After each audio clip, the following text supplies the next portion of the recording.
માર્કેટમાં ફ્રેશ લીલા સરસ આમળા આવી રહ્યા છે, તો તેનો ભરપૂર ઉપયોગ કરી લઈએ.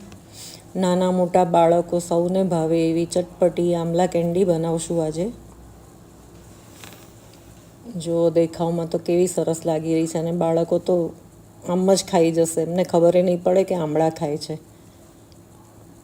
તેને માટે મેં 500 ગ્રામ આમળા લીધા છે. તેને સ્ટીમરમાં બાફવા મૂકી દીધા છે. આપણે કુકરમાં નહીં બાફીએ, આ રીતે સ્ટીમરમાં બાફી લઈશું.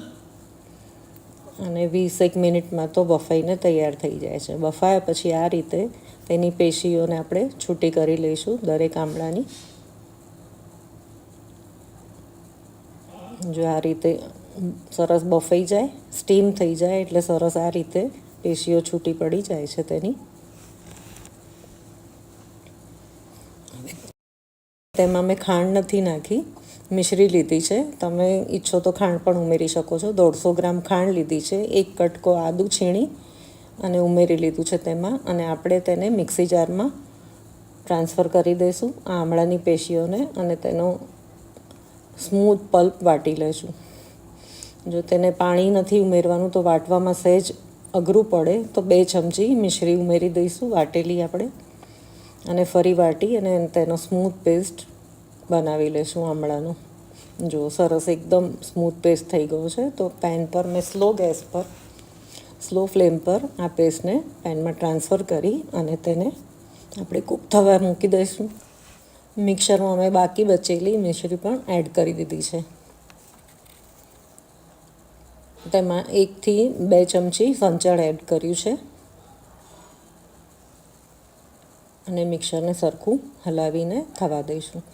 હવે આ બાજુ મેં 2 ચમચી કોર્નફ્લોર અને પાણી ઉમેરી અને એક મિક્સર તૈયાર કર્યું છે. 1 ચમચો લીંબુનો રસ ઉમેર્યો છે, અને આ કોર્નફ્લોરનું મિક્સર આપણે એડ કરી દઈશું, જેથી કેન્ડી સરસ સેટ થઈ જાય. હવે મિક્સર થીક ન થાય અને પેનને છોડવા ન લાગે ત્યાં સુધી આપણે કૂક કરી લઈશું.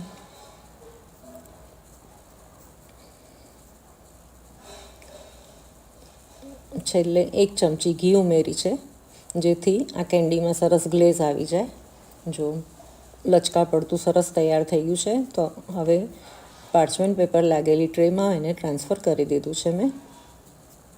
2 થી 3 કલાકમાં સેટ થઈ જાય એટલે કેન્ડીને કટ કરી અને પાવડર શુગર ભભરાવી અને એક કન્ટેનરમાં આપણે ભરી લઈશું અને ખાવાના ઉપયોગમાં લઈશું. આવજો.